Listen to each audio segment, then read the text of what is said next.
All right, welcome back in. This is the Front Row Podcast with Coach Mark Gottfried. As I always say, I'm having an absolute blast, and I've had great guests. Today I'm excited to have Eric Musselman, the new head basketball coach at USC. Eric has just done a phenomenal job almost at every stop he's ever made in coaching, and sometimes it's just proofs in the pudding, man, and you've done it. You've done it everywhere at every level. So, Eric, welcome in. I appreciate you having me in, Coach. It's awesome to join you today. So, for our listeners, Eric and I go way back, and, both of our fathers had stops at a little tiny school in Ohio called Ashland College. Now it's Ashland University.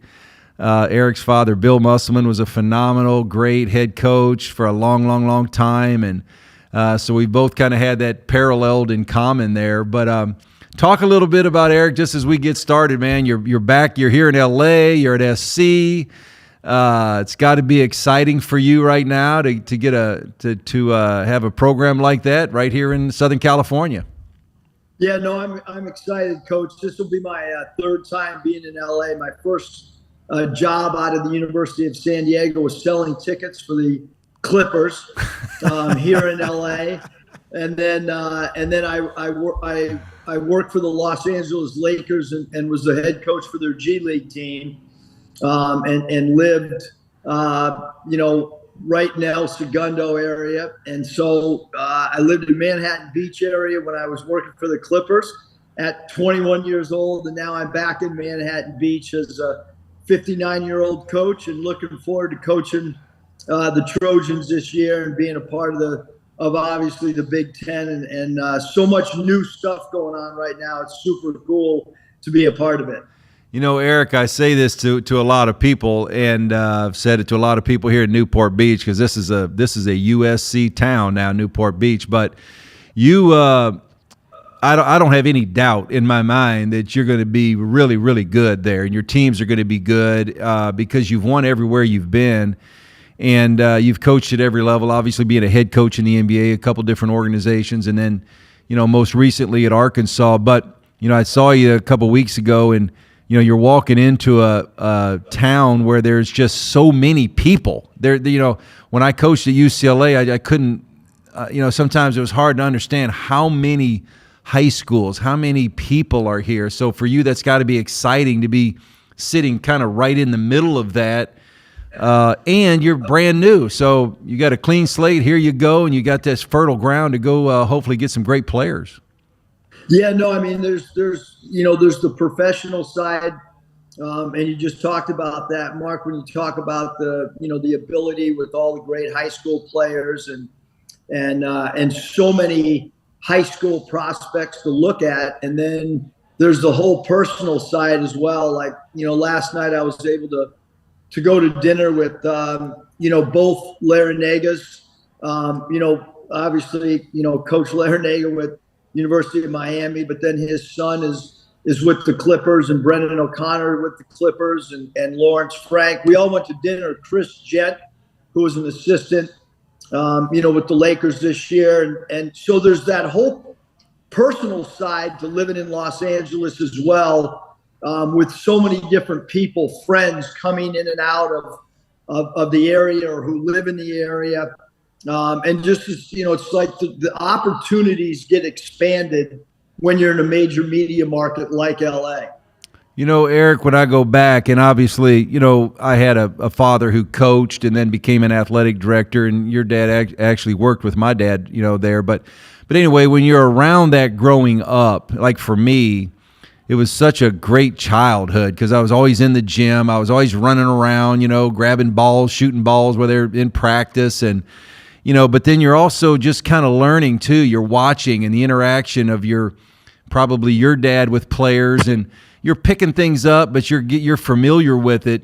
How much, talk about that impact? Because I know your dad was such a good coach, and, he like yourself. He went everywhere he ever went to, but just that kind of growing up with that, because for me it was such a great childhood.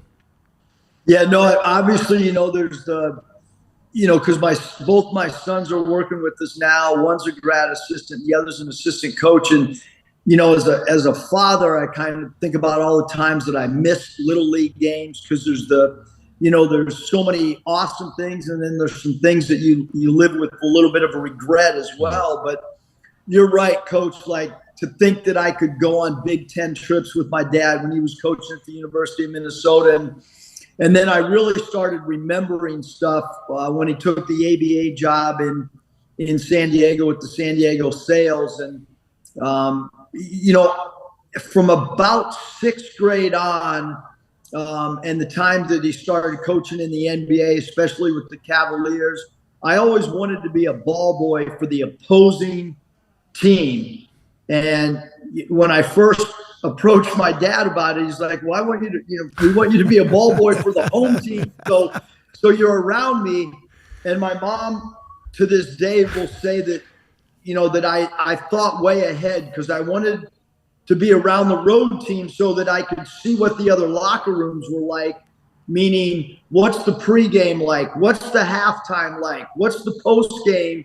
And so I got to see these 30 NBA, different organizations for so many years, being a ball boy. And, I was a ball boy for the San Diego Clippers in 7th, 8th, and 9th grade. And like, it's just a rebound for guys. And to think about, hey, when my mom dropped me off at the San Diego, sports arena, who were the first players that came on that first team bus, and what players, were interjecting their voice during film sessions. There's just so much stuff that you learn. What's it like on a bus? What's the first team meeting like? All those things when your father's a coach. And certainly I don't think that there's any way that I would ever have gotten the opportunity, one, at a really young age, without some of my dad opening some doors. But those same doors, would close pretty quickly too, if you don't know what you're doing. And certainly, just like you, Mark, to be around your dad and to experience all that stuff is you're probably way more prepared because of the being fortunate enough to follow in your dad's footsteps. When I look back, Eric, and your dad actually drafted me into the Albany Patroons. I ended up not going, but in the CBA in what would that have been, 87. But because of his time at Ashland College, and when that was way back in the 70s and all that. But I always heard your father's name, and he was a tough, I'm sure very fair, but just tough, kind of hard-nosed coach. Maybe, I don't know if I have that right or not, but as you're growing up, now I know that's your dad. I mean, we look up to our dads, but for you, did you see that in your dad? And is that part of maybe how you have become as a coach, as a head coach, some of those same maybe characteristics? I know you're your own person, but some of those things your dad had, do you see those things now as you coach in yourself? I think so, Coach. I mean, I think the big, like when I was in elementary school, my father wrote on my brown paper bag lunch that my mom would make the lunch, but before we put it in the brown paper bag to go to school, my dad always wrote effort, energy, enthusiasm on one side, and on the other side it said 3 E's. So you can only imagine, like, as I got older and, I got to 6th grade, I'm walking to school in San Diego. I'm like, hey, I got to get rid of this brown paper bag that says effort, energy, and enthusiasm on it. But yeah, I think that, like, what do I take from my dad? Competitiveness. He was an underdog, so to speak. There weren't a lot. He grew up in Worcester, Ohio, and Bobby Knight grew up in Orville. They were the same age. They were high school rivals in baseball, basketball, and football. They were both 3-sport guys. Bobby Knight's first Big Ten game was also my dad's first Big Ten game. In 1971, Indiana played at Minnesota. And so I think some of those characteristics that my dad had from a competitive standpoint, I certainly have. But I also, think that my dad was like severely misunderstood by some media members and stuff, because they only saw the persona of him during the course of in college, a 40-minute game, or then in the NBA in a 48-minute game. And as I've gotten an opportunity since my dad's passed away, I try to talk to as many of his former players to get their perspective. And when you talk to the Sam Mitchells and the Sidney Lowe's and, you know, the Scotty Brookses and the Scott Roths, I mean, there's some great stories from those guys. And Sam Mitchell said it to me the other day. He's like, you know, your dad was hard on us, but we accepted it and embraced it because we know how much he cared about our careers. And Sam actually brought up all those guys that had played for my dad in the CBA. And you mentioned that Albany team, Mark. He brought, I think, 6 or 7 guys into the Timberwolves expansion, you know, from Albany, the Todd Murphys and Johnny Rogers and guys like that, Tony Campbell. He brought all those guys with him to the NBA. And he was a super loyal guy. And shoot, I think our fathers even were together at South Alabama. So, you know, it wasn't just at Ashland, but then many years later, they reconnected again. And so, you know, there's so many things, so many lessons I learned from my dad. And I think, you know, the biggest thing was just, if you work hard and you believe and you study and you continually learn, you know, there's no ceiling on what you can do as a coach. And you know, that's probably the biggest thing that I've, you know, took from him, Mark. You know, Eric, you've had such a great run for so many years, and I know you and your dad passed. You know, obviously before he passed, he's extremely proud. I'm sure he's still extremely proud at all the things that you've done. And, you know, outside of your father, then you've also been around. I go back and, you know, to your college days, and, you know, sometimes coaches are fortunate because you're blessed to be around other great coaches. Hank Egan, I'm going to guess, is a guy like that. Was Jim Bravelli maybe there? I don't know if Jim would have been there then, but you're talking about, you know, as a college age guy, you've obviously got the influence from your father, but now you're around some other guys that, and I'm sure there are other ones that probably had an impact on you, but that had to be such as you look back on it, what a great learning experience for you as a young coach and early a player, and then, you know, somebody that wanted to go into coaching. Yeah, no, my college coach, so my freshman year, I was recruited by Jim Bravelli and played for him my freshman year. We made an NCAA tournament. That year we lost to Princeton in the Palestra. And Coach Bravelli was like, I looked at Coach Bravelli like a true player's coach. You know, we would sit out by the pool before practice. We would talk.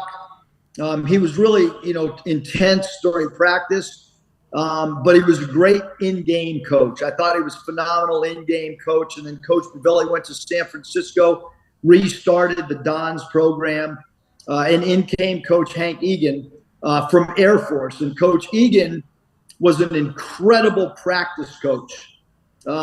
You know, he didn't have to do as much in the game because we were just so prepared in practice. And Coach Bravelli was so great at making in-game adjustments. And so I played my last 3 years with Coach Egan. And you look at Coach Egan and think about his tree of former players. Coach Popovich played for Hank Egan at Air Force. And then Coach Egan went and worked for Pop with the Spurs. And then Mike Brown also played for Coach Egan. And Coach Egan worked for Mike Brown with the Cavs. And then when I get the job with the Warriors, the first person I want to hire is Coach Egan as an assistant coach. So he had 3 former players that he coached, and then he ended up being an assistant coach for them.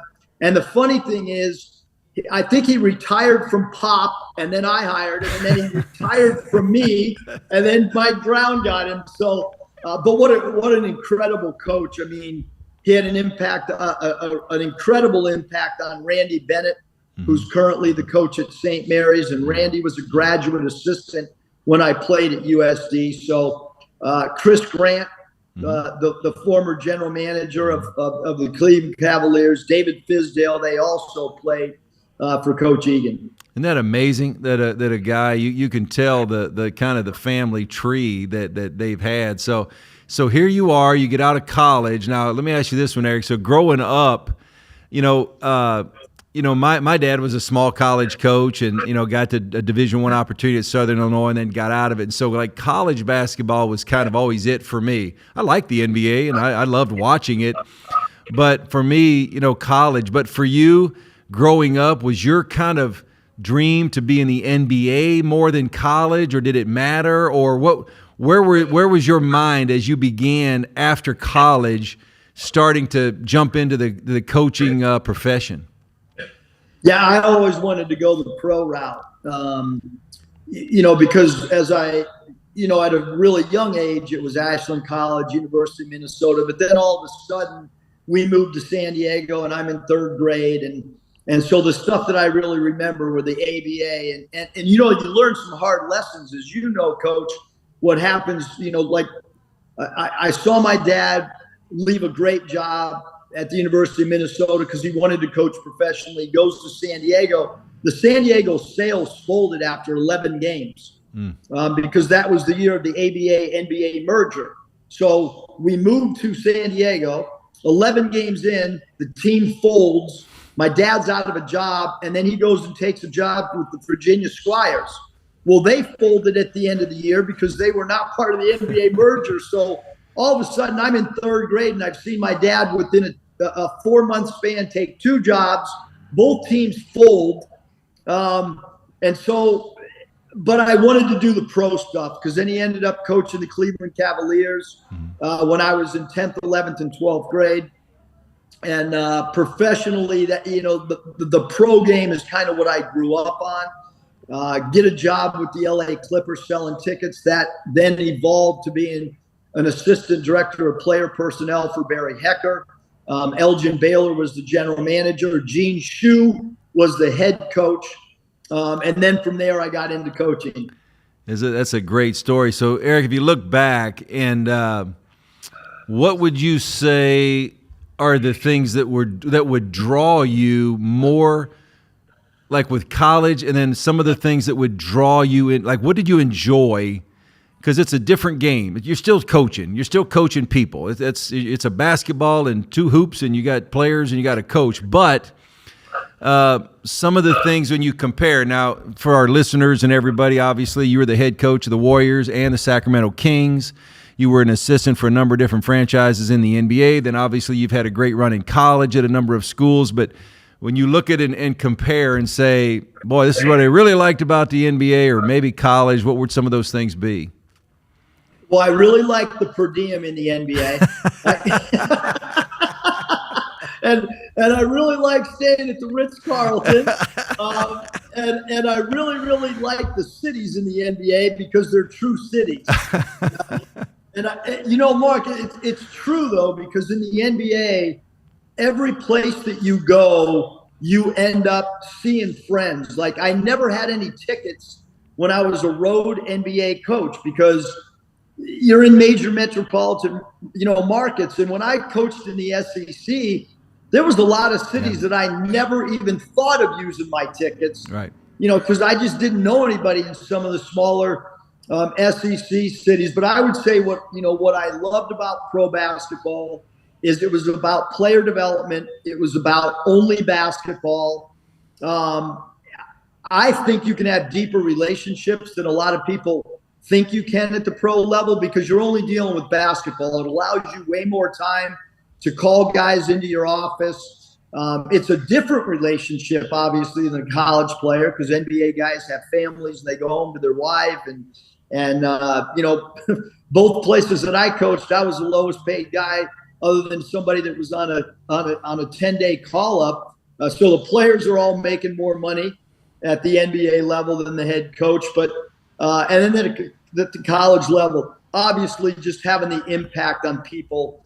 It's their formative years. They're trying to figure out life habits. They're trying to figure out how hard to play in a game and all those things. You can have a much bigger impact on a player's career But, the recruiting, you love it from a competitive standpoint, but there's a lot of part of recruiting, negative recruiting is not fun to be a part of. Not trying to, when you're trying to figure out who the inner circle is for the player, that can, be very time consuming. But the actual recruitment of getting to know a young student athlete is super, super cool. And even the guys that you don't get, you form a relationship with them. And I mean, there's been a lot of guys that we haven't gotten that I've either called to try to help them get a European job or get a tryout for like the Vegas Summer League with an NBA. So you do form some special lifetime bonds when you coach at the collegiate level. And you know that better than anybody, Mark. It's interesting. Tim Floyd's a good friend, and when he got the Bulls job from Iowa State, I remember he told me the story. He went in, and Tex Winter was holding over from the Phil Jackson staff, and Tim was all excited, and he had his first meeting with the staff. He wanted to wear shirt and tie in the office, and he said, we're going to come in and, we're going to be here at 8 a.m. and we're going to stay till whenever. And then he told me, he looked over and Tex Winter raised his hand. He said, well, Coach, what are we going to do all day long? And he said, well, we're going to, because he's used to college. You got to recruit. We got to, there's all these other things. We got to check classes. You got, you do all these things. And Tim was trying to explain it. And then Tex raised his hand again. He said, well, Coach, I'm still confused. What are we going to do all day in the office? And it was just a completely different, day to day, because I'm sure when you were in Nevada or at Arkansas or your stops in college, so much of your day it's things that have to be done, but you just want to get on the floor. You just want to get in the gym. I just want to get in practice. That's what I want to do. And obviously when you're in the NBA and you're in the CBA and all those things, you had an opportunity to do that. I mean, just getting in the gym and really working with guys. And then you've developed this great reputation as a guy that really develops talent. But that comes from having a love to be in the gym with somebody.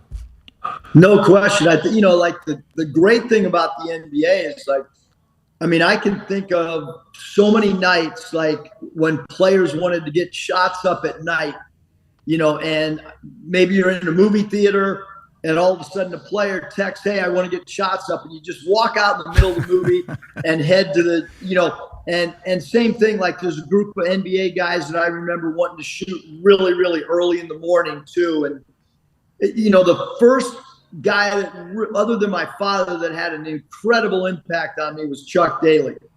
And Coach Daly told me, like, hey, if you want to have a career in this business, the way to do it, you got to know how to develop players. And so I tried to study from as many great coaches, the details, the nuances of guard play, the nuances of even though I'm 5'7" and $150, you got to know how to teach big men post moves and footwork. And so you become a guy that, if you want to be successful, you got to learn every day about player development, because no matter what team, whether you inherit a team, whether you build your own team, if you cannot get that group of young men better from the beginning of the summer to the end of March, it's really hard to struggle. It's hard to have great success if you can't individually help a player get better and then collectively have a team get better. And I feel really blessed that somebody like Chuck Daly, and he would watch me work guys out and tell me, like, hey, you don't know what the F you're doing. Like, you need to get with this guy, like guys like Tim Gergovich and Tate's Locke and some of the Pete Newell, some of those guys that were great player development coaches. You had to look and try to go meet those guys or try to watch them work live, you know what I mean? And then I think about some of the coaches that I wanted to watch in practice, like Larry Brown, to watch Larry Brown conduct a practice. And, all of us, all we want to do is have the opportunity to learn from great coaches. And certainly I feel as blessed as anybody to have done that. Eric, do you feel like in the NBA and in college basketball, because you've done both and you've been a head coach in both, I look around in the NBA sometimes and I just scratch my head at times at how short of a leash sometimes guys get, how short. And, there's been some guys this year in the NBA that I think I'm looking at from a distance going, wow, I thought the guy did an amazing job. And there may be some personality things that, behind the scenes nobody knows about. But the difference in the NBA and in college as far as having a little bit more time potentially to really, put your program in place, the way that you want to play, how we're going to play, the way we're going to recruit, the staff that you're going to have. Whereas in the NBA, it's shorter. Would you agree or disagree with that? Well, for sure I would, because I had two really. I wasn't setting you up with that. I had 1 year in Sacramento, Mark, and I had 2 years in Golden State. So, but yes, for sure. Like the thing now that I'm out of the NBA, when they fire a coach, I'm like, okay, well, that's fine, but who are you going to hire? Right. Like, like it's easy to fire somebody, No but question. then who is going to be better than the guy you just fired? Right. And so certainly in college, I think you look historically over the years, a college coach has way, way, way more time to implement a system. But I do think college, now that you see name, image, and likeness, Yes. now it's going to change even more with the revenue sharing. Yeah. I'm going to guess coaches in college are going to have a lot less longevity. Yes. Why? Because money's now involved. Right. And, it's true. Like once name, image, and likeness came involved in this thing, I don't know if you really want to say it this way, but just like we don't talk about 4 stars and 5 stars when we talk about recruiting, I'll ask our staff, like, hey, can that guy be a first rounder? Can that guy be a second rounder? Is that guy a G League player? Is that guy going to be an overseas top level Italian league player? Well, now we kind of have owners, you know what I mean? And I know it's probably frowned upon when you say it that way, but that's kind of what's happened with name, image, and likeness to some degree. Well, it's interesting, too, for me, Eric, because I'm not coaching right now. But, in the NBA, you get to coach the players. And somebody else, the GM, the president, the organization, is going to decide how much money they make and how long their contract is. And, they're dealing with that, where you're free just to coach them. You get to coach. But in college, and help me if I have this correct, you as the head coach, you're the coach, you're the GM, you're the president. You decide, the if in fact there's NIL and, there's certain rules you're allowed to and not be involved in, but still, it seems like it's so much more complicated. In other words, if you're coaching in the NBA and a guy's playing his butt off and he's really good, you're kind of encouraging him. Hey, go talk to them up there. I hope your agent can work it out. You guys are going to get a great new contract. Well, in college, that's you. You're both roles. Somewhat. Yes? No? Correct? Yeah, I mean, there's no doubt, that you are both roles. You really are. And you have to, you got a whole bunch of roles. You know what I mean? You're the GM. You're the head coach. You're the academic advisor to some. You got to make sure that all these things are happening. And I do think that the minor league experience that I had. Because in the CBA or the USBL or the G League, you are kind of all those things. You're putting together a team. You're trying to understand how you're going to budget everything, and so I do think that's helped me for sure. It's interesting because, and I'd love your take on this because I've had a lot of coaches on and we all talk about it, but the timing of the NCAA, and obviously we're getting into a whole new world now with new lawsuits that are being settled, and this whole brand new thing in the last few days with NIL. But the portal in parallel times with the NIL, And so now I'm playing for you. I'm a good player for you, but basically I'm going to get word to you that I need X amount of money. If not, I'm probably going in the portal. And there's some leverage there, which is fine. You know, players for a long time in college haven't really had a whole lot of leverage, but that completely shifted and tilted the game a little bit. Would you agree with that? With the fact that the portal and the NIL are almost simultaneously at the exact same time, it's made it really difficult. Yeah, well, for sure, the landscape right now is super difficult, Coach. And it's ever evolving, even by the day and the minute, to be honest with you. And how you build your team changes as well in a philosophical way, because now there's going to be revenue sharing. Well, there wasn't revenue sharing 4 days ago. Right.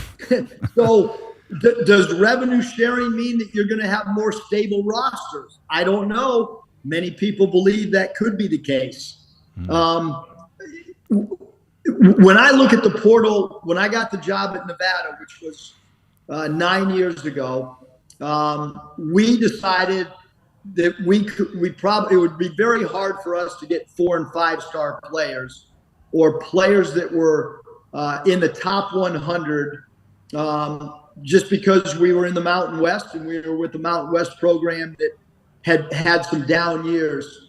So we felt the only way to build our team was through the portal, and there was no portal at the time. It was basically you got players to come and they would sit out for a year. And so I felt every year I wanted 4 sit-out players that I could work with and develop and get them implemented in our system and improve their deficiencies. And that also allowed us to only have really like 9 guys that were in uniform. So your chemistry of your locker room was phenomenal. 9 guys, I'm going to play 8. Some nights play 9, only 1 guy's unhappy. So I actually love the pre-portal with the sit-out guys. And now with players having the ability to change and basically they're free agents after the end of every year, it's good for the players, but it's also bad for the players. I agree. It's really sad for guys not have to fight through adversity. That's the sad thing, and it's not real life to just be able to pick up and leave whenever you're unhappy.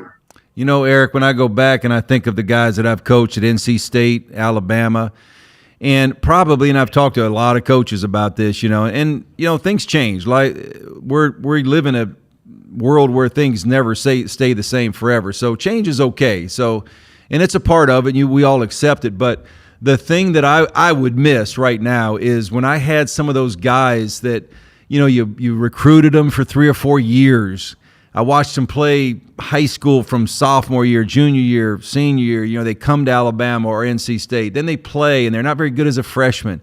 Then they're a little better as a sophomore. Then they're a little better as a junior. And boy, all of a sudden as a senior, and you've developed this long, relationship of years where now it seems to be very transactional. Like I'm coming, and it needs to be good right now this year. If not, I may not leave, but I'm going to think about leaving because I can.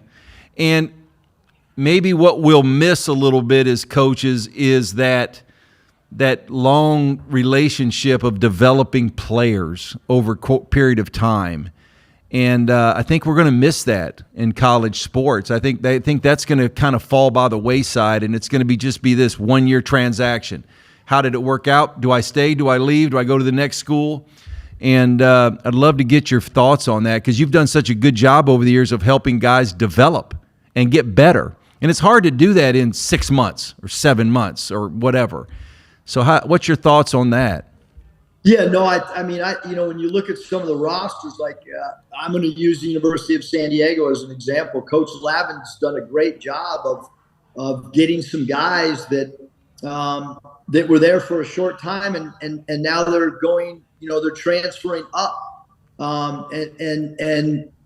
think about, because I watched San Diego just because I went there, and I'm thinking to myself, well, what if, those 4 or 5 guys would have stayed with USD? Where might they be with the development plan. They Right. already got developed, and then you continue. So I do think that my mentality is like when we meet as a staff, it's how do we get this guy better for the next 8 months? Mm-hmm. And we need an 8-month plan now instead of a 4-year plan. Mm-hmm.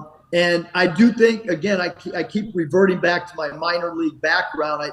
When you get a minor league player and he gets sent down from the NBA parent team, your job is maybe to help develop him in 2 weeks or a month or 10 games. So how do you do that? You get him game experience. You get him pre-practice experience. You get him post game.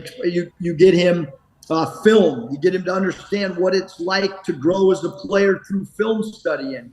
But everything is, you only got 8 months to even gain the trust of the player, of maybe the parent, or his inner circle, and it's really hard to truly develop like you and I know every player needs. Mm-hmm.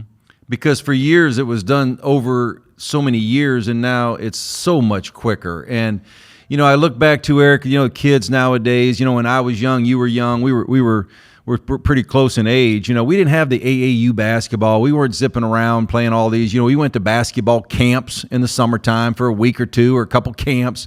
And so now I look at these guys, and I did it when I coached, and I would say, okay, he's played for 7 different AAU teams. He's played for 3 different high schools.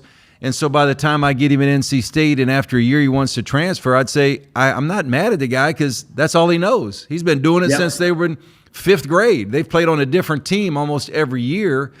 And, you'll see that. Obviously, it was all over the country, but even in greater Los Angeles here where it's so easy to go from one team to the next. They're all out there. And but kids are just accustomed now. And I think I even see it in the NBA. That's when we see the guys, we say, oh, he's chasing a championship. They've been conditioned their whole life to just go to another team. Where you were young and I was young, we kind of stayed with the team. That was our team. You stayed with it. So it's just a different era. It's not better or worse. It's just different. And I'm sure that you have to, factor all that into the guys you recruit as you're evaluating who you want to sign and those type things. Yeah, you have that. There's that decision, Coach, with do you recruit a grad transfer who has 1 year to play and 30 games in 8 months, or do you recruit a young developmental piece that has 4 years to grow, or maybe it's a transfer that's only played 1 year and you have 3 years? The dilemma is, will that incoming freshman or will that transfer, will he have enough patience with your current coaching staff and enough belief to stick with it if the minutes, the role are not what the expectations are? Mm-hmm. Because I know your father was no different. If things weren't working out with you in high school, your dad was going to tell you, just as my dad did, hey, that's on you. Figure it out yourself. Right. It's not the coach's fault. It's not the high school's fault. It's on you to get better. Yeah. And that has been lost with a lot of people. And so it does make roster management a little bit more difficult because there is no true answer, because there's not a lot of guys that have the patience or have the proper inner circle to say, hey, we can understand that there's a plan and a vision. We can see our player getting better. Maybe a guy improves on his weak side awareness. Mm-hmm. Well, it takes somebody with basketball knowledge to see that player's growing in that area. And if they don't have that knowledge, then they're only looking at the minutes and shots. That's it. That's what it comes down to. So, Eric, let's go back. So you go from Nevada. You had a great run at Nevada, and 2 guys that I had coached at NC State did a great job. Caleb and Cody Martin both played in the NBA, but you had a wonderful run there. And then you get the opportunity to go to Arkansas, and Arkansas's got basketball tradition. They like football at Arkansas, and I was in the SEC for a lot of years. But Arkansas to me was always one of those where basketball was still pretty. They loved their basketball in Arkansas with what Nolan did in the national championships. And then all of a sudden, here comes USC, the Trojans, a little different. So what are some of the things that might have drawn you to say, you know what, that's an opportunity that I want, and here's some things that I really like, and what are some of those things that might have drawn you out of Fayetteville? Well, I've been to Fayetteville now, and I don't want to talk bad about Fayetteville, but I know the difference in Fayetteville and Manhattan Beach, so we don't have to go there. But, what are some of those things that might have drawn you to want to be a Trojan? Yeah, well, I think a lot of things. Number one, we recognized as a family that we had a great Arkansas, and Coach Calipari is going to do a great job, and it shows you what a good job the Razorback basketball job is when Coach Cal left Kentucky to go to Arkansas. So we knew that. We recognized that. 20,000 people in Bud Walton. And it wasn't necessarily like that when we first got there, although we knew there was great history with Coach Eddie Sutton, with Nolan Richardson. Mike Anderson had done a great job. A lot of really, really great, successful coaches and years and programs at Arkansas. But for us, it had been 5 years in Fayetteville, and we felt like USC, one, the brand is incredible. I'm learning how impactful the brand is from a national standpoint on a daily basis. Alumni, boosters, very, very powerful group, and a proud group from USC. And then you start thinking about, where a program is, where it can maybe go. So we're, from the basketball standpoint, all the alignment was there. And then no different in the NBA. Your success is going to come down as an NBA coach to your ownership. In college, your success is going to come down to the chancellor / president and the athletic director. And the more that I got the opportunity to talk to Jen Cohen, our athletic director, the more I felt her vision aligned with the vision that we would have as well. And then you take in the fact, geographical, where is the recruiting base going to be? Well, LA is as good a recruiting base as anywhere in America or anywhere in the world. And then you add in the fact, you take this whole other area, which is the personal aspect of it. And my daughter will be an incoming freshman. This was the perfect time for us to move as a family prior to her getting involved in a high school. And then my wife and I met in LA. So it's really a dream come true, to be honest with you, Coach. That's wonderful. When I was at UCLA, I was there 7 years as an assistant. George Raveling was at SC. They had some tradition, obviously Paul Westphal and some other guys way back. But George had it going pretty good. But they played in the old sports arena downtown. Now they've built the Galen Center. But I told you this, I've always thought, Eric, that USC it's like a sleeping giant. Football has been big, and they've won a lot of national championships, Heisman Trophy winners. We got all that. But here you are at SC, and you've got this opportunity with this recruiting base and the city of Los Angeles to do something amazing. So I think you're sitting on a gold mine, and I think you're the right guy to do it. I think you're going to win there. So I just see it all kind of coming together, and it's going to be a lot of fun to watch you. Yeah, no, we're super excited. We feel really fortunate, to get this opportunity for sure, Coach. And it's an area that we feel, the football teams had great success. Coach Enfeld had great success, and we certainly want to try to build this thing to the best of our ability. And it's going to take everybody. It's going to take all the assistant coaches. It's going to take our support staff to try to build this thing to where we want to try to get it. One last question, then I'm going to let you go. But talk a little bit about how you feel, Eric, about joining the Big Ten. I had Mick Cronin, and I've known Mick forever, and we've talked about it, and he had some insightful thoughts. But first thing people think about is the travel. That's the first thing right off the bat. Woo, they got to do some traveling now. You're going to be zipping back and forth across the country. But how do you see that? Like, for me, that it changes the game a little bit, because the Pac-12 was, all kind of here, west of Arizona, basically. But give me your thoughts on that, because it has to be way different than anything you've ever done outside of the NBA. Yeah, but I think it's certainly way different. I listened to your podcast with Coach Cronin. I thought it was phenomenal. He had some great points in the podcast with you about the Big Ten. I will say this, that we have to go 4 times east, from west to east. They only have to come 1 time east-west. So it's going to cost us some games. We have to understand that as a team. The players have to understand the importance of sleep, taking care of their bodies, which is what all NBA players have to do. But we're going to have to understand that it's going to cost Washington, Oregon, UCLA, and USC. It's going to cost us a couple wins just based on travel, because when you're part of the NBA and you go west-east, you understand there's dilemmas even in a shoot-around time in the morning. There's a lot of stuff that factors in to this type of travel. And the same thing when you travel back, and how you're going to prepare their bodies and their minds for the next game. So, but having said that, SEC, which I just came from, an incredible conference.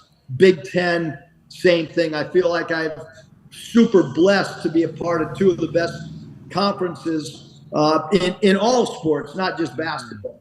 I was with Danny Sprinkle last night, Washington's new coach, and I told Danny, I said, having been in the coaches' meetings and, in the ACC for 7 years and the SEC for 11, the 4 of you guys, Washington, Oregon, UCLA, and SC, if in fact, because of television, all of a sudden you're going to fly from Los Angeles and you got to play a noon game in Columbus, Ohio.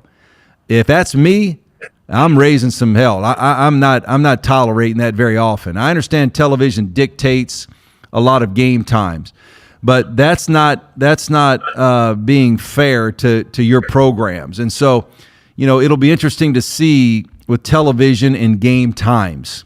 A 7:00 game at night on a Saturday for you coming from the west to the east, and I've done it many times when I was at UCLA, but a noon game, an 11 o'clock start for television, that's a whole – I watched it. My son played football at Stanford, and I remember they flew back to – I can't remember where it was. Might have been Duke or something, played a football game, and it was like a noon kickoff. And, those guys were still asleep. They were asleep at halftime. They hadn't woke up yet. It's hard. So I hope for you guys that there's going to be some equity in that with game times, because it is a lot of travel. It is hard. And in your body, it's just part of the natural part of it. Yeah, no, it's super hard, and you gotta eat right, you gotta sleep right, and there's a lot of factors that go into winning that people don't understand. It's just not about the 40 minutes on the floor. There's the mental preparation, all those other things, and it's going to affect our game preps too, because we're going to be on a plane a lot longer than the normal college team. Mm-hmm. It's going to be interesting. Well, Eric, man, I've enjoyed having you on, and I'm rooting for you. Since I spent 7 years at UCLA, I'm not sure I can do this just yet. I could, but I'm a Bruin but I am living Newport Beach, where this is a USC town. Wow. And they're fired up for you too. So the guys that I'm running around with down here, they're excited to have you as the coach. So I'm rooting for you, man. But thank you for coming on. It's been a lot of fun. No, Coach, thanks so much for having me on, and it's been a blast as well, and look forward to being closer to you and getting you to some Trojan games. I'll be there. Don't worry. But thanks, Eric. Good luck to you. Thanks, Mark.